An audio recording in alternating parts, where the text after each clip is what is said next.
من يهد الله فلا مضل له ومن يضلل فلا هادي له ونشهد أن لا إله إلا الله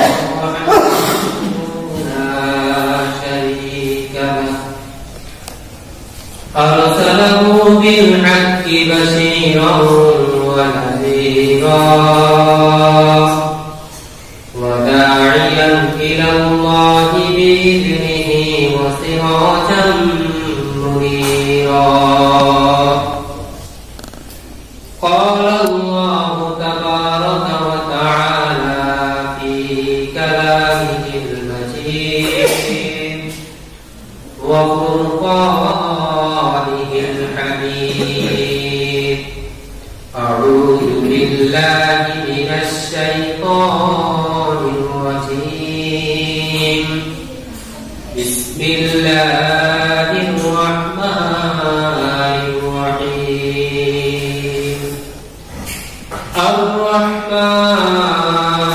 الرحمن علم القرآن خلق الإنسان علمه البيان وقال رسول الله صلى الله عليه وسلم من قرأ القرآن وعمل بها فلا يضل في الدنيا ولا يشقى في الآخرة أو كما قال عليه الصلاة والسلام رہے میرا مدفن دیار مدینہ رہے میرا مسکن حوالی کعبہ আল্লাহ পাক রব্বুল আলামিনের দরবারে অসংখ্য অগণিত শুকর ও সুজুদ যে মহান রব্বুল আলামিন আমাদেরকে জুমার নামাজ আদায় করার লক্ষ্যে আগে আগে মসজিদে সমবেত হওয়ার তৌফিক দান করেছেন এজন্য কারিগত শুকর আদায় করতেছি আলহামদুলিল্লাহ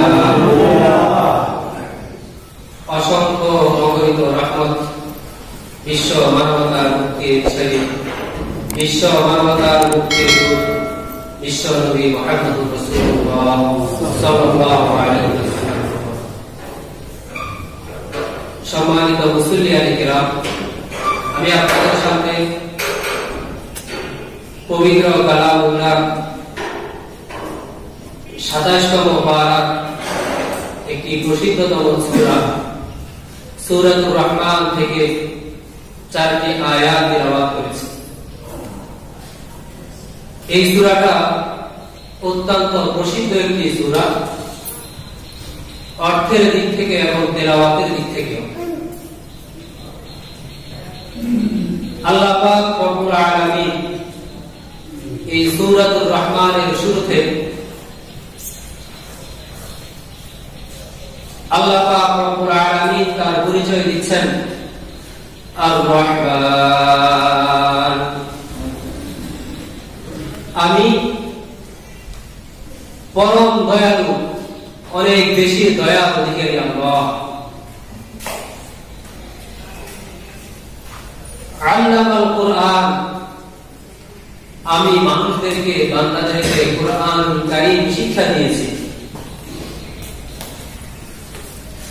খলাকাল ইনসান আমি মানুষদেরকে সৃষ্টি করেছি আল্লামাহুল বায়ান এবং মানুষদেরকে আমি এর বর্ণনা তাফসীর শিক্ষা দিয়েছি আল্লাহ পাক রব্বুল আলামিন সর্বপ্রথম আমাদেরকে উদ্দেশ্য করে বলতেছেন আর-রহমান আমি দয়াময় মহান আল্লাহ দ্বিতীয়ত আল্লাহ পাক রব্বুল আলামিন বলেন যে আল্লামাল কুরআন আমি মানুষদেরকে কোরআন শিক্ষা দিয়েছি এখানে একটা বিষয় বুঝার রয়েছে, সেই বুঝার বিষয়টা হলো যে আল্লাহ পাক রব্বুল আলামিন সূরার শুরুতে বলেছেন আর রহমান, যে আমি আল্লাহ দয়াময়, সবচেয়ে বেশি দয়াময় আমি আল্লাহ। এতে কার কোনো সন্দেহ আছে? কার কোনো সন্দেহ নেই, সকলেই একমত যে আল্লাহ রহমান, আল্লাহ রহিম। দ্বিতীয় আয়াতে আল্লাহ পাক রব্বুল আলামিন বলেন আল্লামাল কুরআন, আমি মানুষদেরকে কোরআন শিক্ষা দিয়েছি। তৃতীয়তে আল্লাহ পাক রব্বুল আলামিন বলেন খালাকাল ইনসান, আমি মানুষদেরকে সৃষ্টি করেছি। প্রশ্ন হলো আল্লাহ পাক রব্বুল আলামিন সর্বপ্রথম বলেন আমি মানুষদেরকে কোরআন শিক্ষা দিয়েছি। তৃতীয় নম্বরে আল্লাহ পাক রব্বুল আলামিন বলেন যে আমি মানুষ সৃষ্টি করেছি।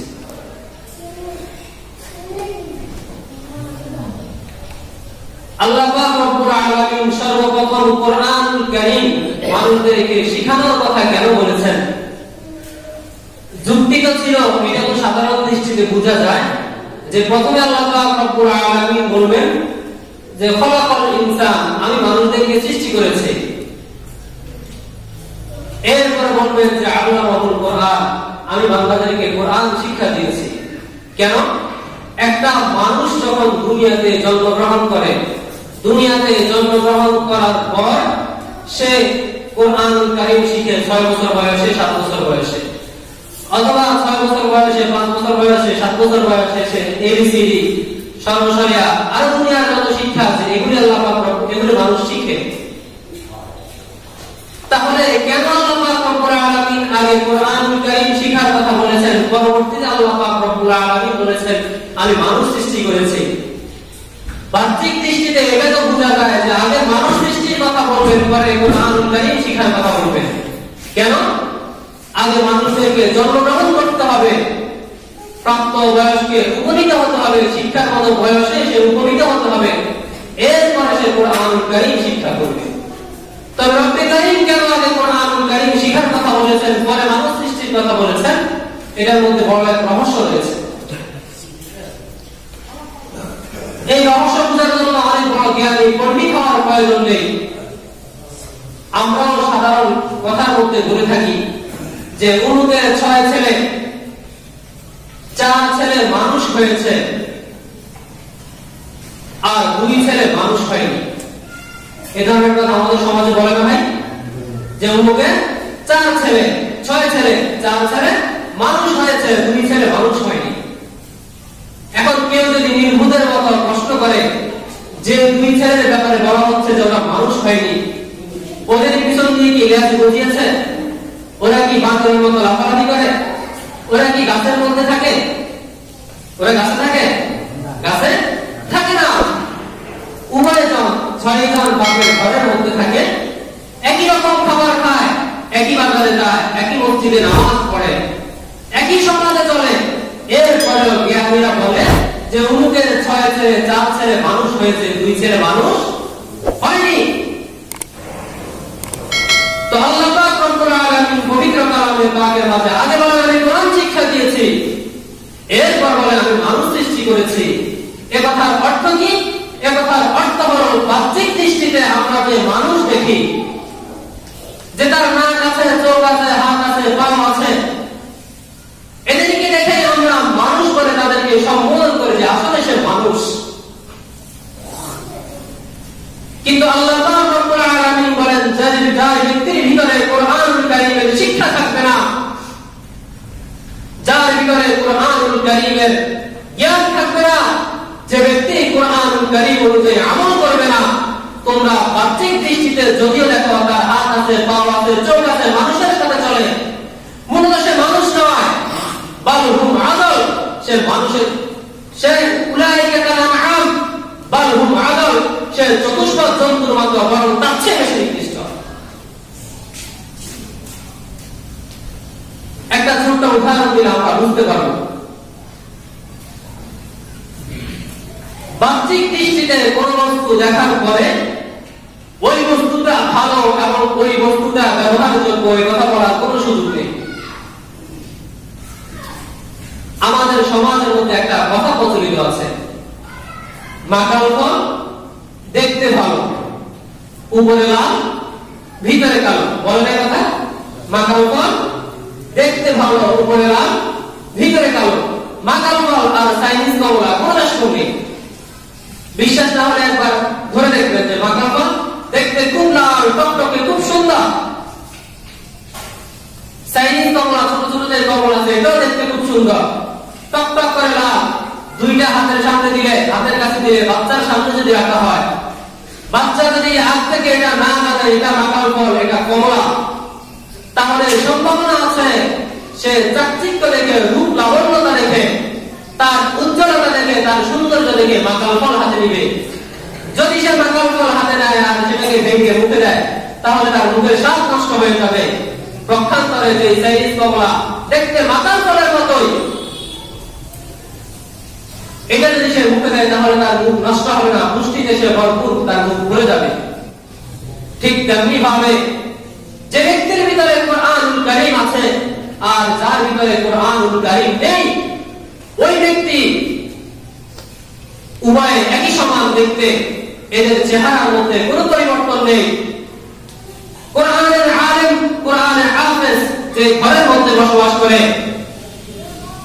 কোরআন বিহীন এক ব্যক্তি ওই ঘরের মধ্যে বসবাস করে। কোরআনের আলেম যে সমাজের মধ্যে বসবাস করে, কোরআনের আলেম নয় এমন ব্যক্তিও ওই সমাজের মধ্যে বসবাস করে। কোরআনের আলেম যেই খাবার গ্রহণ করে, খাদ্য গ্রহণ করে, একজন সাধারণ মানুষ সেও ওই পরিমাণ খাবার গ্রহণ করে। বাহ্যিক দৃষ্টিতে দুইজনকে একই রকম বোঝা যায়, বরং কর্মক্ষেত্রে যারা কোরআনের আলেম নয়, এদেরকে যাদের ভিতরে কোরআন আছে, যারা আলেম, তাদের চেয়ে অনেক বেশি দামি মনে হয়। দুনিয়ার ক্ষমতা তাদের কাছে, দুনিয়ার রাজত্ব তাদের কাছে, হাজার হাজার লক্ষ লক্ষ কোটি কোটি টাকা তাদের কাছে। বাহ্যিক দৃষ্টিতে দেখা যায় যে ব্যক্তি আলেম না, ওই মনে হয় নিচে আছে, পড়ে আছে, ওই ব্যক্তি ভুল করেছে। আর যার কাছে অনেক টাকা পয়সা আছে, ক্ষমতা আছে, বাহ্যিক দৃষ্টিতে দেখা যায় সে ব্যক্তি সফল কাম। কিন্তু হাসরের ময়দানে রব্বে কারীমের দরবারে যখন এই দুই ধরনের ব্যক্তি, আলেম এবং আলেম না, কোরআনের সংরক্ষক, কোরআনের হেফাজতকারী এবং গায়রে আলেম, যখন রব্বে কারীমের দরবারে দাঁড়াবেন, আল্লাহ পাক রব্বুল আলামিন ওই কোরআনের হাফেজকে বলবেন, ইকরা ওয়ারতাকি, তুমি পড়ো এবং উপরে উঠতে থাকো। আর যে ব্যক্তি কোরআনুল কারীমের আলেম হবে না, তার ব্যাপারে এই ধরনের কোনো সুসংবাদ থাকবে না। আমাদের গ্রামের ভাষায় এটা বোঝার জন্য আরো সহজ একটা উদাহরণ। কোন এক ব্যক্তি সকালবেলায় মর্নিং ওয়ার্কিং এর জন্য, অর্থাৎ শারীরিক কসরত ব্যায়ামের জন্য রাস্তা দিয়ে হাঁটতে যাচ্ছে। খালের পাড় দিয়ে হাঁটতে হাঁটতে হাঁটতে হাঁটতে কিছুক্ষণ যাওয়ার পর দৌড়াইতে দৌড়াইতে তার ক্ষুধা লেগে গেছে। ক্ষুধা লাগার পর সে মনে মনে আল্লাহর কাছে দোয়া করছে, রব্বুল আলামিন, হাঁটতে হাঁটতে আমি তো ক্লান্ত হয়ে গিয়েছি, ক্ষুধা পেয়েছে, এই মুহূর্তে কতক্ষণ এই বান্দোয়ান বাজারে যাবো, পরোটা খাবো, নাস্তা করবো, অনেক দূর তো চলে এসেছি, অনেক ক্ষুধা লেগেছে, আমার জন্য একটু নাস্তার ব্যবস্থা করে দেয়। তো বেচারা বড় বুজুর্গ মানুষ, নিজে কঠোর বড় বুজুর্গ দাবি করে, আল্লাহর কাছে দোয়া করছে, আল্লাহ নাস্তার ব্যবস্থা করে। কতক্ষণ পর যাইতে যাইতে কদম গাছ করে যায়, দেখেছে কদম পাতার মধ্যে লাল একটা রুটি দেখা যায়, টকটকে লাল। বেচারা মনে মনে চিন্তা করতেছে, আল্লাহ, আমি তো অনেক বড় বুজুর্গ হয়ে গেছি, আমি তো অনেক কিছু হয়ে গেছি, আল্লাহ রব্বুল আলামিনের কাছে 1 মিনিট আগে দোয়া করছি, আল্লাহ নাস্তার ব্যবস্থা করে দেন। এখন দেখি যে কদম পাতার মধ্যে কি সুন্দর এক নাস্তা, মনে হচ্ছে এটা লাকসাম বাজারের নাম রুটি, অত্যন্ত সুন্দর দেখা যাচ্ছে, উপরে ঘি লাগায় রাখছে, টকটক করতেছে লাল। বেচারা খুব খুশি মনে বলতেছে, হাঁটতেছি রাস্তার পাশ খালের পাড়ে, যাই দেখি একটা রুটি, হাতে ধরে দেখি গরম। এরপরে দেখতেছে এটার মধ্যে থেকে আস্তে আস্তে ধোঁয়া চিন্তা করতেছে এটা মনে হয় এই মাত্র কেউ আমার জন্য রেখে দিয়েছে, আল্লাহ রব্বুল আলামিন ফেরেশতা দিয়া কদম গাছটা আমাকে রেখে দিয়েছে, ধোঁয়া উঠতেছে। এটা চিন্তা করে একটু হাতে নিয়েছে, হাতে নিয়ে দেখে এত নরম পেয়ে মুখে নিয়ে দেখে হায় হায় হায় কোন সুরে পায়খানা করে দিচ্ছে। কি করে দিচ্ছে? পায়খানা করে দিচ্ছে। এখন বেচারা আল্লাহর কাছে দোয়া করছে গরম রুটির জন্য। দেখে যে কদম পাতার মধ্যে একদম সুন্দর করে বিছায় রাখছে, একদম লাল টকটকে নান রুটি। ধরে দেখে যায় এটা নরম, মুখে নিয়ে দেখে যায় গরম। যখনই নাকের মধ্যে গন্ধ লাগছে দেখে এটা কি ময়লা। তো যে কথা বলতেছিলাম, বাহ্যিক রূপ লাবণ্যতা দেখে ওই বস্তুর ভিতরে ভালো আছে এ কথা বিশ্বাস করা, এ কথা মনে করা অত্যন্ত বোকামি, নির্বুদ্ধিতা ছাড়া কিছু নয়। আরো সহজ উদাহরণ, যদি আমরা মনে করি বাহ্যিক যে বস্তুটা সুন্দর ওই বস্তুটাই দামি এবং ওই বস্তুটাই সম্মানিত, এ কথা মনে করা নির্বুদ্ধিতা। যদি আমাদের সামনে দুইটা গ্লাস রাখা হয়, গ্লাসের মধ্যে যদি 7 আপ রাখা হয়, তাহলে কি গ্লাস সামনে ভরে যায়? ভরে না। কি উঠে? ফেলে উঠে, বুদবুদ উঠে, উঠে পড়ে যায়, আস্তে আস্তে ঢালতে হয়। কারো সামনে যদি 1 গ্লাস 7 আপ রাখা হয় আর শীতকালের সকালবেলায় কেউ যদি প্রস্তাব করে গ্লাসের মধ্যে নেয়, ওই গ্লাসের মধ্যে কি বুদবুদ ফেলা উঠবে না? উঠবে। যদি কারো সামনে রাখা হয়, কাউকে যদি আগে বলে না দেওয়া হয় যে একটার মধ্যে প্রস্তাব আর একটার মধ্যে 7 আপ, কোন ব্যক্তির ক্ষমতা নাই তাকে আগে নির্বাচন করার যে কোনটা 7 আপ কোনটা প্রস্তাব। কোন ব্যক্তি যদি ওই 7 আপ করে করে প্রস্তাবকে মুখে দেয়, সে কিনা খেতে পারবে? খেতে পারবে না। পক্ষান্তরে যদি 7 আপ সে মুখে দেয়, সে খেতে পারবে। অথচ দুইটা একই গ্লাসের মধ্যে 7 আপ থেকেও ফেনা উঠতেছে, বুদবুদ উঠতেছে, প্রস্তাব থেকেও বুদবুদ উঠতেছে। 7 আপ সে বাজার থেকে নিজের টাকা দিয়ে ক্রয় করে খাবে, কিন্তু প্রস্তাব মাগনা দিলেও দিবে না, বরং শত্রুতা মনে করবে, রাগ করবে। আজকে আমাদের সমাজের মধ্যে আজকে আমাদের অবস্থা এরকম, আমরা বস্তুর বাহ্যিক সৌন্দর্য দেখে ওই বস্তুকে ভালো মনে করি, আর বস্তুর বাহ্যিক সৌন্দর্য বস্তুকে অমুসলিম দেখে ওই বস্তুটাকে আমরা ঘৃণা করি। এই না, ঝিনুক দেখতে খসখসে অসুন্দর, কিন্তু রব্বে কারীম আল্লাহ রাব্বুল আলামিন ঝিনুকের ভিতরে মুক্তা দান করেছেন। ওই মুক্তা হাজার হাজার লক্ষ লক্ষ কোটি কোটি টাকা দাম হয়। কোন ব্যক্তি যদি মনে করে এই ঝিনুক অমুসলিম, এটাকে আমি নিব না, অবহেলা করে ফেলে দেয়, তাহলে সে মুক্তা থেকে বঞ্চিত হবে। আর কোন ব্যক্তি যদি ঝিনুকের বাহ্যিক সৌন্দর্যের দিকে না তাকিয়ে তার মূল্য বুঝে, তার কিমত বুঝে, আসলে এটা বস্তু দামি জিনিস, এই দামি জিনিস যদি সে গ্রহণ করে, যদি এটাকে সে সংরক্ষণ করে, তাহলে সে মুক্তার মালিক হবে। এজন্য আল্লাহ রাব্বুল আলামিন বলেন, আল্লামাল কুরআন খালাকাল ইনসান, আমি সর্বপ্রথম মানুষদেরকে কোরআন শিক্ষা দিয়েছি, এরপর আমি মানুষ সৃষ্টি করেছি। আজকে আমাদের অবস্থা হলো এরকম, যে ব্যক্তি গরিব, যার টাকা পয়সা নেই, ভালো করে চলতে পারে না, অসহায়, এমন ব্যক্তি 2টা বাচ্চাকে নিয়ে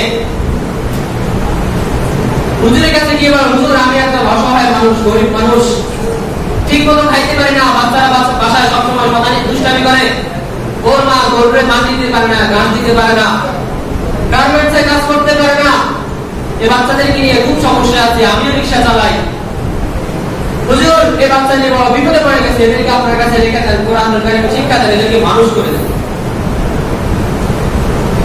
আর যে ব্যক্তি অনেক টাকা পয়সা আছে, আল্লাহ পাক রব্বুল আলামিন সচ্ছলতা দান করেছেন, ওই ব্যক্তি তার বাচ্চাকে সকালবেলায় হাতে ধরে দেশের নামি নামি স্কুলে ভর্তি করে দেয় এবং প্রিন্সিপালের কাছে বলে, স্যার আল্লাহ পাক রব্বুল আলামিন আমাকে অনেক সম্পদ দান করেছেন, অনেক টাকা পয়সা দান করেছেন, আমার টাকার কোনো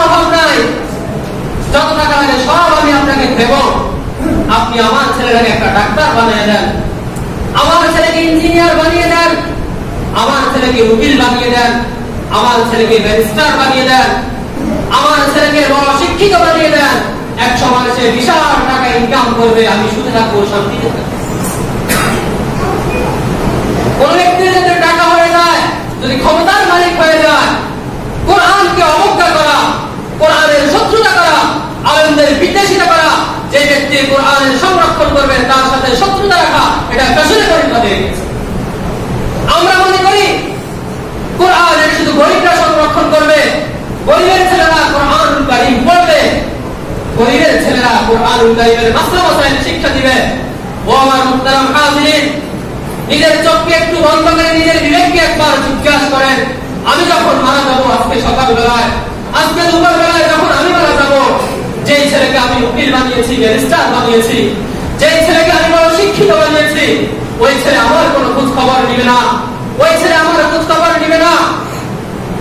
যেই ছেলেকে আমি 2 পয়সা 50 টাকা 100 টাকা খরচ করে মাদ্রাসায় পড়িয়েছি, ওই ছেলে আমার জানাজার নামাজের ইমামত করবে, ওই ছেলে আমার কবরের পাশ দিয়ে যখন ফেটে যাবে তখন আমার জন্য দোয়া করবে। যেই ছেলেকে আমি কোরআনুল কারীমের আলেম বানিয়েছি, ওই ছেলে রাতের অন্ধকারে তাহাজ্জুদের নামাজের সময় আমার জন্য হাত তুলে আল্লাহ পাক রব্বুল আলামিনের কাছে দোয়া করবে, রব্বিরহামহুমা কামা রাব্বায়ানি সগীরা। সকলে পড়ি, রব্বিরহামহুমা কামা রাব্বায়ানি সগীরা।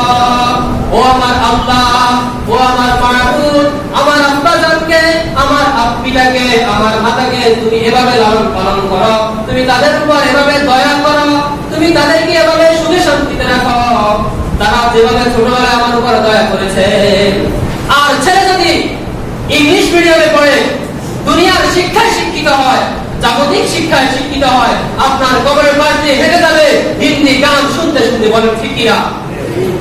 আর যদি আপনার ছেলেকে শুভবুদ্ধি উদয় হওয়ার পরে যদি ছেলেকে কোরআনুল কারীমের শিক্ষা দেন, যদি কোরআনুল কারীম তাকে পড়ান, তাহলে আশা করা যায় হাসরের ময়দানে আপনার ছেলে আপনাকে ছাড়া জান্নাতে যাবে। সুবহানাল্লাহ। পৃথিবী বিখ্যাত একজন বাদশা, আমরা সকলে তার নাম জানি, হযরত শাহজালাল রাহমাতুল্লাহি আলাইহি। ভারতবর্ষের অনেক বড় একজন বাদশা ছিলেন, অর্থাৎ সহজ পরিচয় তার, তিনি তাজমহল গড়েছিলেন। তাজমহল আমরা সকলে শুনি নাই, নাম শুনি নাই? তাজমহল নাম শুনে এমন কোন ব্যক্তি দুনিয়াতে নাই।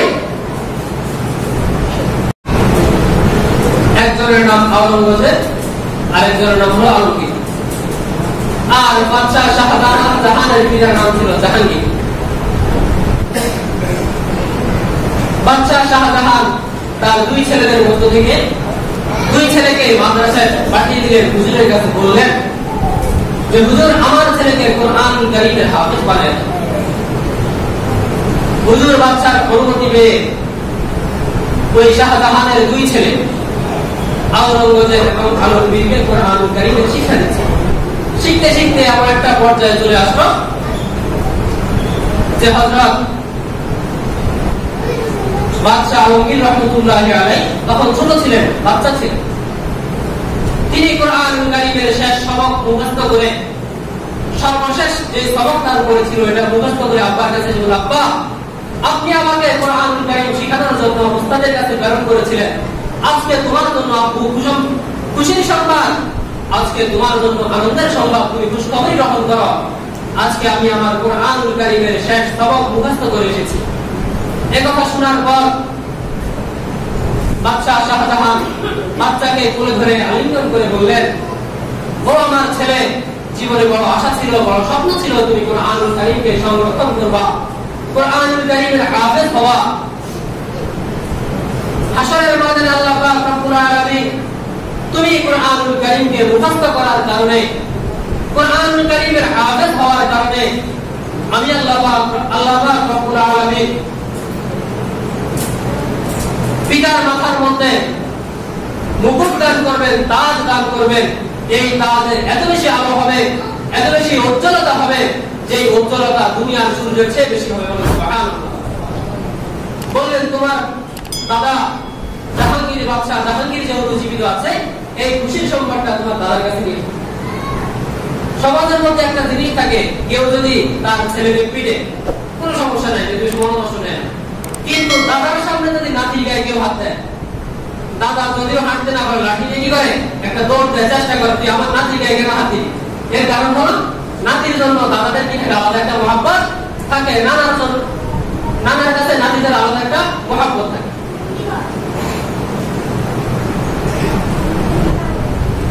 আলমগীর দাদার কাছে বললেন, দাদা খুশির সংবাদ গ্রহণ করেন, আমি তো কুরআনুল কারীমের হাফেজ হয়ে গিয়েছি।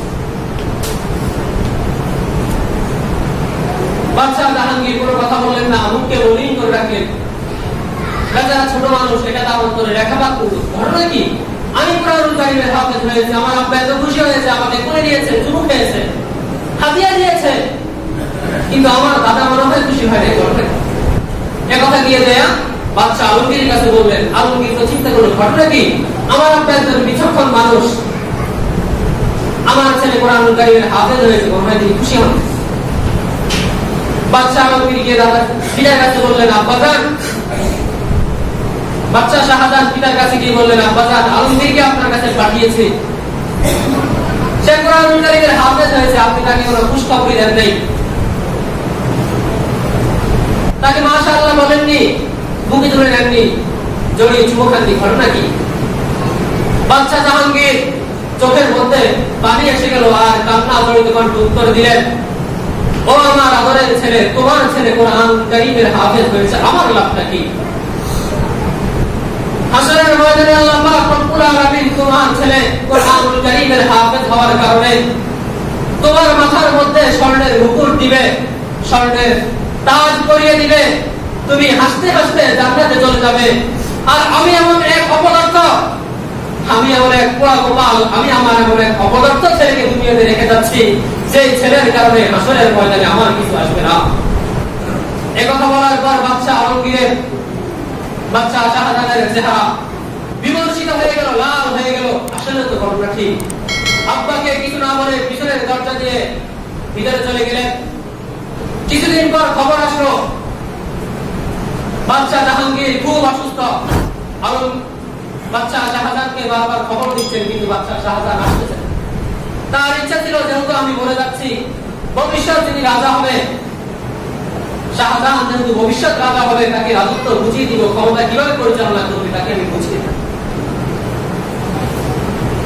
কিন্তু বাদশাহ শাহজাহান তখন বাদশাহ হয়ে পিতার দরবারে আসতেছেন না। 2-3 দিন পরে পিতার দরবারে জড়সড়ে আসে, দাঁড়িয়ে গেলেন, আসসালামু আলাইকুম ওয়া রাহমাতুল্লাহ। বাদশাহ জাহাঙ্গীর তার দিকে তাকাচ্ছেন না। তোমার মতো ছেলে অপদার্থ আমার দরকার নেই, আমি আজকে কয়েকদিন থেকে অসুস্থ, যে কোনো মুহূর্তে মারা যাবো, তুমি ভবিষ্যৎ রাজা হওয়া, রাজত্ব তোমাকে বুঝিয়ে দিব, তোমাকে ডাকছি, তুমি আসতেছো না, আজকে কেন এসেছো? বাদশাহ আলমগীর পিতার দিকে তাকিয়ে মায়ার কণ্ঠে বললেন, আব্বাজান সেদিন আমার ছেলে কুরআনুল কারীমের হাফেজ হওয়ার কারণে আপনি মনে ব্যথা পেয়েছেন, আফসোস করেছেন যে আপনার ছেলে কুরআনুল কারীমের হাফেজ না, হাসরের ময়দানে আপনার কোনো সম্মান থাকবে না। আমি সেদিন যেদিন আপনার মুখে আপনার এই আফসোসের কথা আমি শুনেছি, ও আমার আব্বাজান, সেদিন থেকে আমি কুরআনুল কারীম হিফজ করার কাজে লেগে গিয়েছি।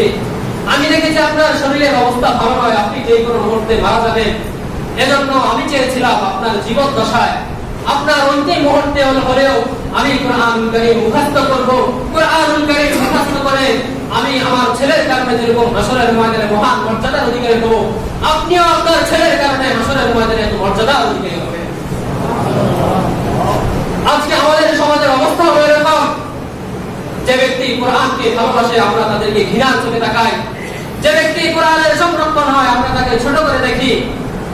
ও আমার হাজির মুহতারাম মুসল্লিয়ানেরা, মুখে হাত দিয়ে বলতে পারি, কসম করে বলতে পারি, আপনি যদি আপনার ছেলেকে কুরআনুল কারীম শিক্ষা দেন, আপনি ছোট হবেন না। আল্লাহ পাক রব্বুল আলামিন দুনিয়াতে আপনাকে সম্মানিত করবেন, হাসরের ময়দানে লক্ষ লক্ষ কোটি কোটি মানুষের সামনে আল্লাহ পাক রব্বুল আলামিন আপনাকে মর্যাদায় ভূষিত করবেন। সুবহানাল্লাহ।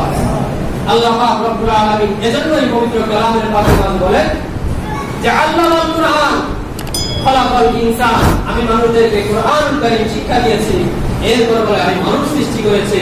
অর্থাৎ রূপ লাবণ্যতায় আমরা তাদেরকে মানুষ মনে করি, এরা যদি কুরআনুল কারীমের শিক্ষায় শিক্ষিত না হয়, এরা বাহ্যিক দৃষ্টিতে হয়তো মানুষ, কিন্তু এরা পশুর চেয়ে নিকৃষ্ট।